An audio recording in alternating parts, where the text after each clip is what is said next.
of a land on a faraway strand. In the Bible the story is told,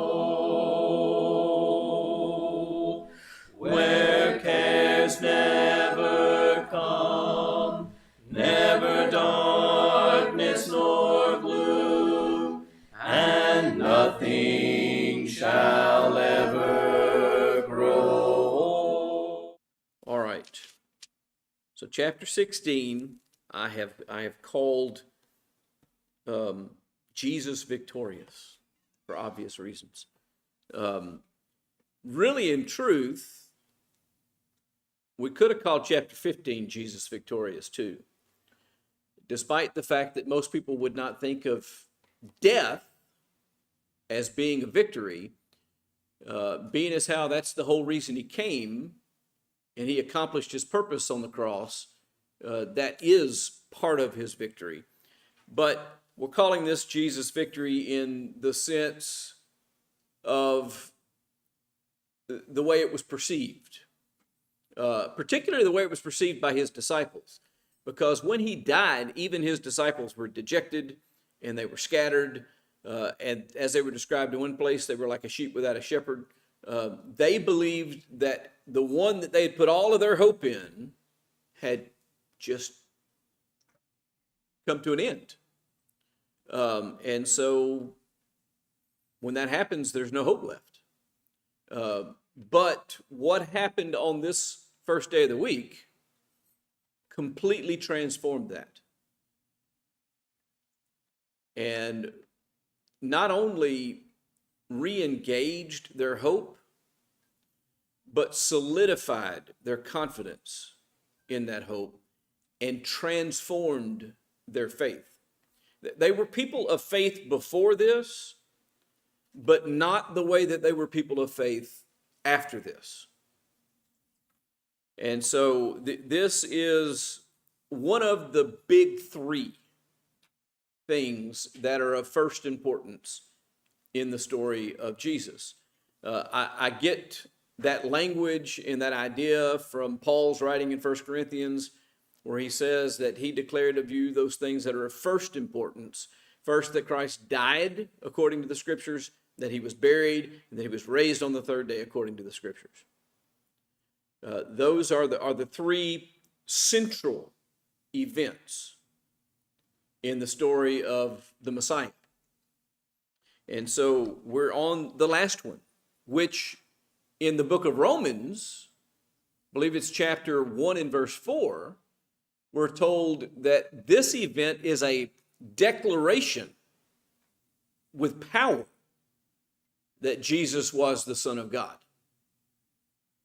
And so if there were any doubts before this, which there shouldn't have been, because you'll recall in the previous chapter, chapter 15, I think it's verse 39, that the centurion that witnessed him die made that proclamation, surely this was the Son of God, based on the way that he died. But if there was any doubt still lingering, this erases all doubt.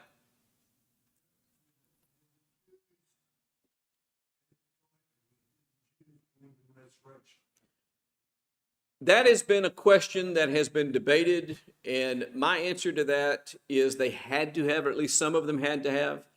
I think it's probably true that the Sadducees maybe didn't, or certain sects among them rejected that as they rejected other spiritual aspects of things. But I think on the whole, they had to, because of some particular passages that where Jesus is engaging with the Pharisees and such, and they're talking about those events in ways that it's clear that they have meaning to them. So though I've read some people who speculate that they didn't conceive of that, I think that's misguided. However, did they understand what all was involved? And the answer is clearly no. Because the 12 faithful Jews who were the most informed people of the day still didn't get it. And even after his resurrection, they didn't quite get it, such that Jesus had to chastise them because they didn't believe the testimony of the women. So even after the resurrection, some of them still didn't quite conceive. And then, Thomas is the great example of needing actual material proof before he would believe. Which, by the way, puts Thomas in step with 99.999% of modern men. He was just a man slightly ahead of his time. Because materialism is the religion of the world. And I'm not talking about materialism the way that most people conceive it, as in greed and the desire for money and wealth. I'm talking about materialism in its absolute, true, all-encompassing idea, which is the material world is paramount. Those things that we can consume with our senses are the only things that we really have any true confidence in. That's exactly right. All right, so this chapter opens up when the Sabbath was passed. Mary Magdalene, Mary the mother of James, and Salome brought spices so that they might, or bought spices so that they might go and anoint him. So they're no longer constrained in their work. They had to get him in the ground before the Sabbath because they weren't allowed to work on the Sabbath. And then the Sabbath is now passed. They're free to work again. They immediately go to work. They want to go. They were not able to properly prepare his body for burial. They didn't have time. So these women are intent on making that happen. So they go get the materials that they need. And very early on the first day of the week, when the sun had risen, they went to the tomb. They were saying to one another, "Who will roll away the stone for us from the entrance of the tomb?" And so as they're heading to the tomb, they've got all their spices and all the things that they need to prepare his body for a proper burial. And their concern is, well, wait a minute, there's this big stone in front of the mouth of the tomb. How are we going to get in there? Who's going to be able to help us? Because it's just the women. And looking up, it says, they saw that the stone had been rolled back. And so when they actually approach the tomb and they get close enough that they can see the tomb, they realize what? It's already open. It was very large. Now, the "it" in that statement is the stone that was rolled in front of the mouth of the tomb. Most of the tombs from antiquity that you find, don't think about a big boulder rock, some natural huge. What they apparently did was they carved these round wheel-shaped stones, and then carved a trench in front of the opening of the cave, and that would be rolled back and forth, kind of like a sliding door in one of our homes, or sort of like a barn door concept. It would roll off to one side, and so it was a large, heavy stone, would have been hard to move, and it was already open. And entering the tomb, they saw a young man sitting on the right side, dressed in a white robe, and they were alarmed. Why would they be alarmed? Because the door's open and there's somebody sitting there that they don't expect to be sitting there. Just like you would probably be alarmed if you walked up to your house and you came home and you got out of the car and the door was standing open and you walked inside, there was some guy sitting in your house. You would be alarmed. Well, that's what they were. And they said to him, or he said to them, "Do not be alarmed. You seek Jesus of Nazareth, who was crucified. He is risen. He is not here. See the place where they laid him. But go tell his disciples and Peter that he is going before you to Galilee. Now, these instructions are simple enough, and if you take the other gospel accounts, there's some other things that happen around here that Mark doesn't include. For the purposes of Mark's gospel, this is the information that we need. In a nutshell, he says, look, don't be surprised. Why would he say don't be alarmed? You seek Jesus of Nazareth who was crucified, see he's not here. Why would it follow? I mean, okay, let's back up a little bit. Let me ask this question before I ask it. You go to a family member's tomb, and the tomb is open, and the family member's not there, but somebody else is sitting there talking to you. Are you going to be alarmed? Is it going to comfort you to have it pointed out to you? Look, he's not here. Is that going to comfort you? No. So why would that be a comforting revelation to them? Why would he say, don't be alarmed? I know you're seeking Jesus. Look, he's risen. He's not here. Why would that be comforting to them? Because he had already told them that's what would happen. And so what this young man, read that very accommodatively, what this young man is saying to them is, look, it's happened exactly the way he told you it would. So what you now need to do is you need to tell his disciples and Peter. As if Peter's not a disciple? No, that's not the point. The point is to do what? To highlight Peter specifically. Why highlight Peter specifically?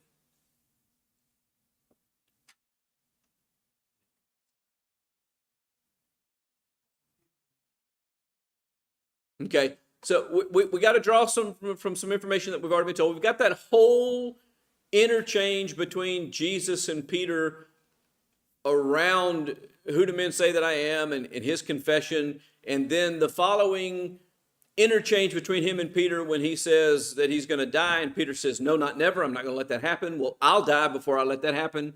And he says, you're going to deny me 3 times. All those interchanges going on. In the course and scope of those discussions with Peter, he actually tells Peter, you're all going to fall away, but when you're restored, restore your brethren. So Peter's the linchpin. He's the first who's going to realize that, in fact, Jesus was raised and that the disciples need to be restored to their faith and confidence rather than. So he says, go tell the disciples, and Peter specifically, that he goes before you to Galilee. In other words, that's the other part of that is Jesus had said that's where he would meet them. So basically, all this whole exchange is go tell them to get ready. It's time. It's time to go to Galilee and see the risen Lord. Now, where were they at? They were outside of Jerusalem. So Galilee's the north part of Judea. It's some distance away. They need to travel to Galilee. And so that's what this whole exchange is about. Hey, you go tell the disciples it's happened just like the Lord said it would happen. It's time to go meet him where he said he would meet us. There you will see him just as he told you. And they went out and fled from the tomb. Yeah, I can actually understand that response too. I think I would probably run away too. They fled from the tomb, for trembling and astonishment had seized them. And they said nothing to anyone, for they were afraid. And by they said nothing to anyone, it doesn't mean that they didn't go back and tell the disciples. It means that they didn't talk on the way to people. Now, that's what happens a lot of times. when we see something or we come into some piece of knowledge that we think people would be interested in, today we'd put it on Facebook. Okay, that's what we do. We put it on Facebook and we put it on X, and we would want to be the first person reporting it, and we'd want our post to go viral and us to be credited as being the one that gave the news to the world. But they were so terrified from these circumstances, they didn't say anything to anyone. Now, here's where it gets interesting. We have to have a brief discussion or a long discussion, it depends on what it turns into here, about the remaining part of this book. There is scholarly debate as to whether or not this gospel should end right there where we just stopped in verse 8. Anybody heard anything about, I know if you're reading from, especially the ESV, you probably have a note stuck right here in brackets that says some of the earliest manuscripts do not include 16, 9 through 20. All right, so anybody familiar at all with the debate? Okay, I'll give you the short version, the very short version of it. For many, many, many years, there was no question about these verses. They were included in all the Bibles, and all was well and good. And for those of you that don't know, I think it's 5,700 and some odd, 39 or 93, or I may even have the numerals wrong, but anyway, almost 6,000 extant manuscripts, partial manuscripts of New Testament writings that are the basis upon which we build our New Testament. That's the way all writing of antiquity is done. And there are variants between texts because there are scribal errors and various things that happen. So you might have a little different word here or there. And textual criticism is the science of studying all that stuff and saying, okay, this is authoritative and this is trustworthy, and this other stuff was just errors. And most of the textual variants in New Testament writings, that's what it comes down to. A misspelling or a single word that's changed, or even a letter, or lots of little bitty typos is what we would call them. This is not one of them. What has happened is over time we've found some earlier manuscripts than we used to have access to, and a bunch of those earlier manuscripts do not contain this part of the text. Now, by far and away, most of the manuscripts do contain it, but the ones that are closer to the time period don't contain it. And as a function of textual criticism, the closer the document is to the origin, the more trust is placed in it. There's been less time elapsed between its creation and the original. And so the assumption is it's closer to the original than something that comes, say, 800 years later. So, because the early manuscripts tend to not include this, there's a lot of modern scholarship that says it doesn't belong.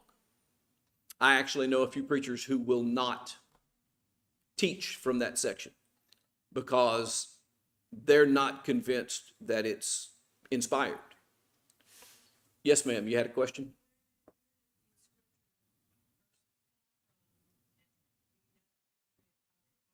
Well, they didn't, I don't even know if topped up is even the right way to say it. There's a whole bunch of manuscripts that include them. By the way, I'll also tell you, there's a couple of manuscripts out there that put what we would call a single verse transition between verse 8 and verse 9, and then there's a few more that stick it down between 15 and 16, I think it is, or 14 and 15, somewhere a little bit later, that there's some extra text. Those are clearly not trustworthy because they only appear in a couple of texts, and the vast wealth of information, it's not there. So there are people who argue from the style that it wasn't Mark that wrote these verses. I can't argue one way or the other on those questions. This is my position on these verses. There is nothing unique to these verses that contradicts anything else anywhere else in the Bible. And almost every substantive thing in these verses is confirmed by other passages. So that being the case, I don't have any problem using them and reading from them and treating them as part of the inspired record, which is the way that I'm planning to proceed. But I did want to have this discussion so that everybody just knows and understands, especially if you come across something somewhere where somebody says, well, that doesn't even belong in the Bible. And then you go, wait a minute, I just want you to be aware of it. There are people out there who take that position. And who knows, they may be correct. But again, since now there's nothing here that contradicts any other passage or anything that this is the only place that we get this information, we're not building any doctrines upon something that this is the only text that we have to prove it. I have no problem talking about these things and treating them as though they belong for centuries. And I'm talking about only in the last century has anybody questioned the validity of these verses. So for centuries, they were preserved and kept. I'm not at the point personally that I'm willing to buck that and say, hey, we should just disregard this. So I'm going to proceed as if. Now, one of the complaints, I'll go ahead and tell you, is how abrupt this transition happens. Now when he rose early the first day of the week. Wait a minute, he's already dealt with that at the beginning of the chapter. And then he goes on, he appeared first to Mary Magdalene. Well, he's already introduced Mary Magdalene as well. So there are people that say this doesn't make any sense for him to be presenting it as though he's presenting something for the first time that he's already presented. That's another one of the textual criticism issues with it. But anyway, so we got the first day of the week mentioned again. He appeared first to Mary Magdalene. Here's where my thing is. What's different about this is actually talking about his appearances. Okay? Up to this point in this chapter, some of these people are mentioned and the time frame is mentioned, but they haven't seen him. They've simply been told that he's risen. This is describing when these women saw him. And this is somewhat important to me that we understand that, for instance, Mary saw him on that day. She doesn't wait to meet him in Galilee to see him. That day, she has an interaction with him. He appeared first to Mary Magdalene, from whom he had cast out 7 demons. She went and told those who had been with him. And so here's the important thing to me. The young man says, go tell his disciples. This actually tells us that she's not reporting hearsay. Hey, we went to the tomb. The tomb was empty. This guy told me to come tell you this. There's also this point in where she does see Jesus. And now what she's reporting to the disciples is not, I was told he was raised, but what? I've seen the risen Lord. It's the difference between secondhand recounting of a testimony and actually offering a testimony. This is an important discussion that doesn't really play into our understanding of this book a whole lot, but I do want to go ahead and spend just a couple of minutes talking about it. The apostles, those 13 individuals, when you add Paul to that number, the early disciples, the 500 brethren who saw him at one time that Paul talks about in 1 Corinthians 15. There were hundreds of people who interacted with Jesus after he was raised, who saw him, who could then tell people, because you got to understand there were some stories that were circulating that, well, his body was stolen or this happened or that, different thing. One of them that persists even to this day is he wasn't really dead. and they thought he was dead, then he got up later and left. Anyway, it's all kind of nonsense, but there were some stories that even were circulated at the time that were actually generated by the rulers who didn't want people to believe in his resurrection. All right, so what we have is a number of people who can say, not, hey, I was told by someone, but who can say, I saw him myself. I talked to him. And that's what this is. It also tells us that when we find out, for instance, that the disciples didn't believe the women's testimony, that what they're rejecting is eyewitness testimony. The Lord has risen. We saw him ourselves. They're not just rejecting, because I'm going to tell you, if someone comes to me and says, hey, I was told that this is true, that doesn't carry a whole lot of weight with me. Give you a for instance. The neighborhood that I live in has a page on Facebook, and information is shared. If one of my neighbors gets on there and says, hey, I was told that we should not put our trash out Thursday, that has no authority with me. I would go to the city government page, or I would call the trash company to try to confirm from someone who has firsthand knowledge whether that was the case or not. If, however, when this happens from time to time, one of the city council people gets on Facebook on our neighborhood page and says, hey, just letting you guys know this is what's happening, that's different because that's firsthand from the city. It carries a different amount of weight with it. That's what this is telling us, is that their testimony is not just, well, we got there and the tomb was open and there was a young man sitting there saying, hey, he's risen. But somewhere between when they left the tomb and they got to the disciples, Jesus appeared to them. And so she went and told those who had been with him. They mourned and wept, but when they had heard that he was alive and had been seen by her, they would not believe it. Now, how could they not believe it?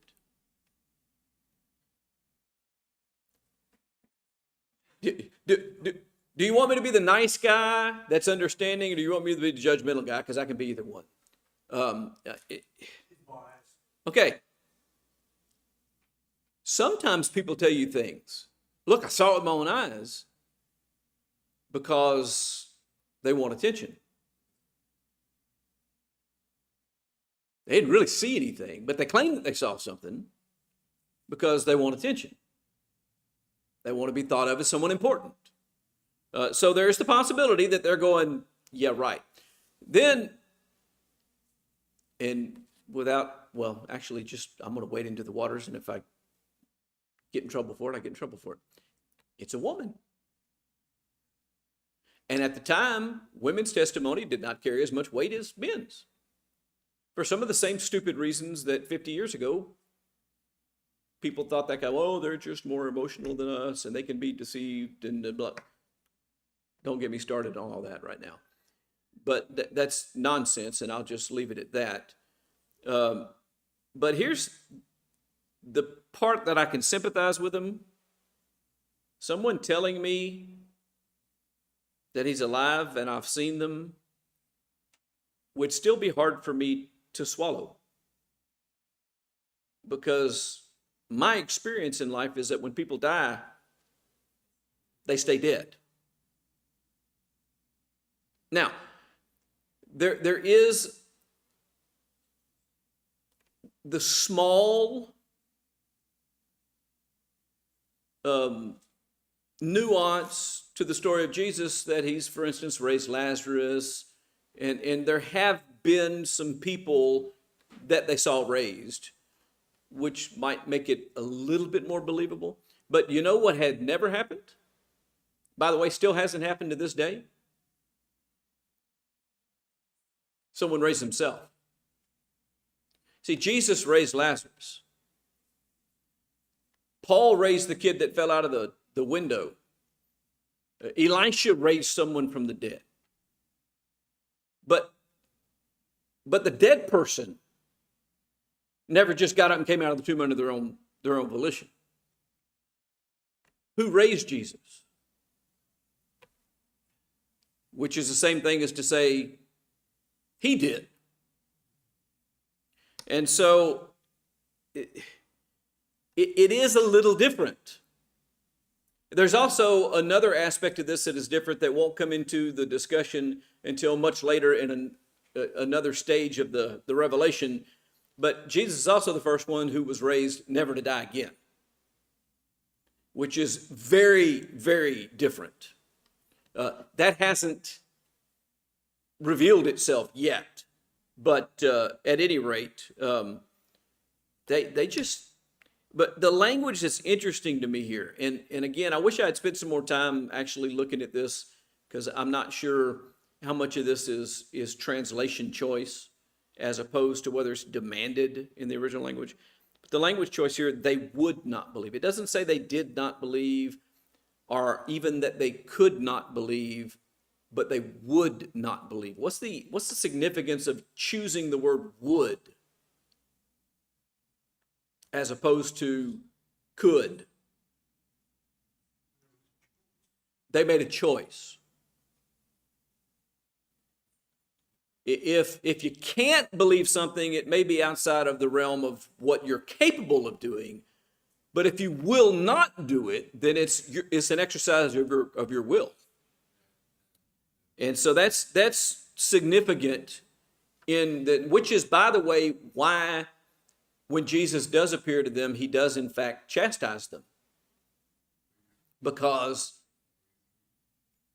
they refuse to believe. Despite the fact that he had already told them it was going to happen, and it happened exactly the way that he said, and then there's an eyewitness. I mean, there's lots of reasons to believe, but that's true today as well, right? There's lots of reasons to believe, but there are still people who will not believe. And they disbelieved, which makes you think, well, they believed it one time, and now they don't believe it. Yeah. Listen, they either need to believe it, or they're accusing this woman of being a liar, or insane, or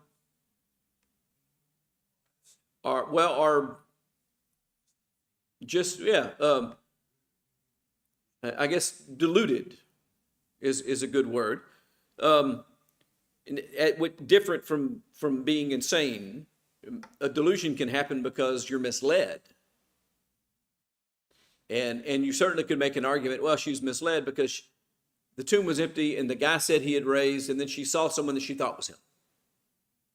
But anyway, whatever the case is, they just... What? She had a history. Maybe you should just stop the statement right there. She had a history. And does that affect us? Listen, and it affects us even after we're among the redeemed. There are some people that, because of their history, we never quite trust them as much as somebody else. Like Paul in Jerusalem. So, anyway, after these things, he appeared in other form to two of them. I have no idea what it means in another form. So don't ask. I can't answer. He appeared in another form to two of them as they were walking in the country. All I can tell you is this. That has reference to the disciples on the road to Emmaus. They didn't recognize him. So that's all I can tell you about that. They didn't recognize him until when? Till he ate with them. So at the end of the day, they insisted that he come stay at their house. He went in, they sat down to eat. When he was eating with them, then they went, wait a minute. So anyway, they went back and told the rest, but they did not believe them. So he appears to now we've got multiple eyewitnesses. It's not, and we've got male eyewitnesses. And still, they're not believing. Afterward, he appeared to the 11 themselves. Now, why does it say the 11? Because Judas is gone. He's dead. He appeared to the 11 themselves as they were reclining at table, and he rebuked them for their unbelief and hardness of heart, because they had not believed those who saw him after he was risen. Now, here's what I want us to understand about this. This is very important. Here is the risen Son of God rebuking his disciples for not believing the testimony of others. This is a direct rebuke to anyone today who refuses to believe in Christ. Yes, we don't see Christ with our own eyes. We don't see him before he's crucified. We don't see him as he's crucified. We don't see him when he's buried. We don't see him when he's raised. But we have eyewitness testimony recorded for us. And we have a choice as to whether or not we're going to accept the evidence that's presented or not.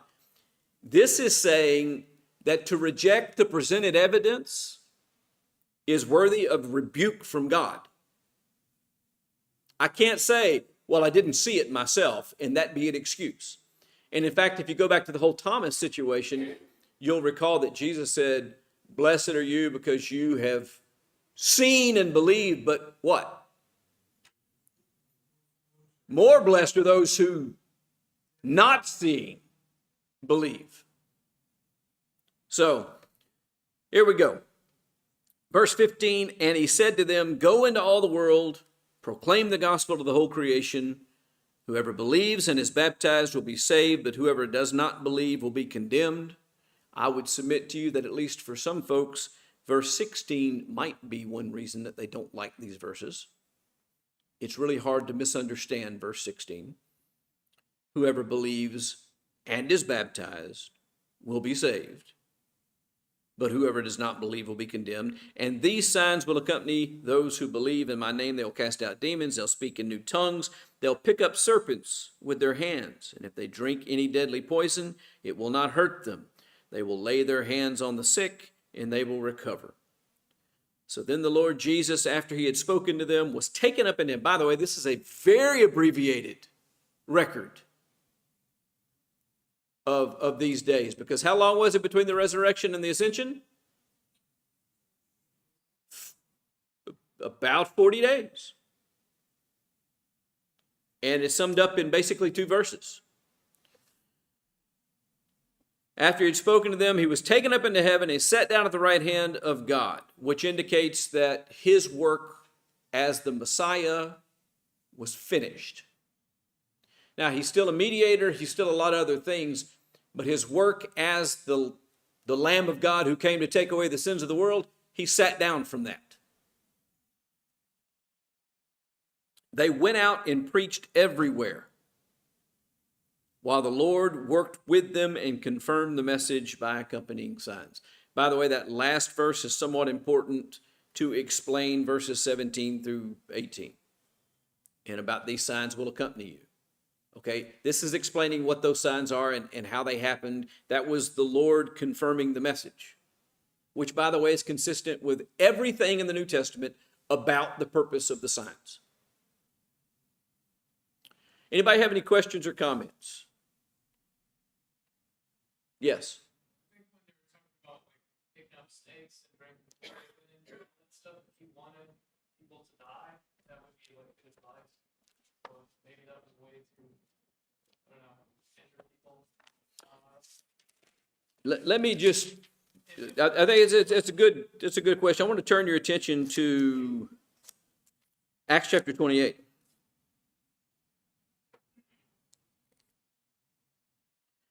So, to set the context for Acts chapter 28, Paul has been arrested. He's been placed on a ship, an Adramyttian ship headed toward Rome, because he's made his appeal to Rome. He wants to be heard by Caesar. As a Roman citizen, he has that right.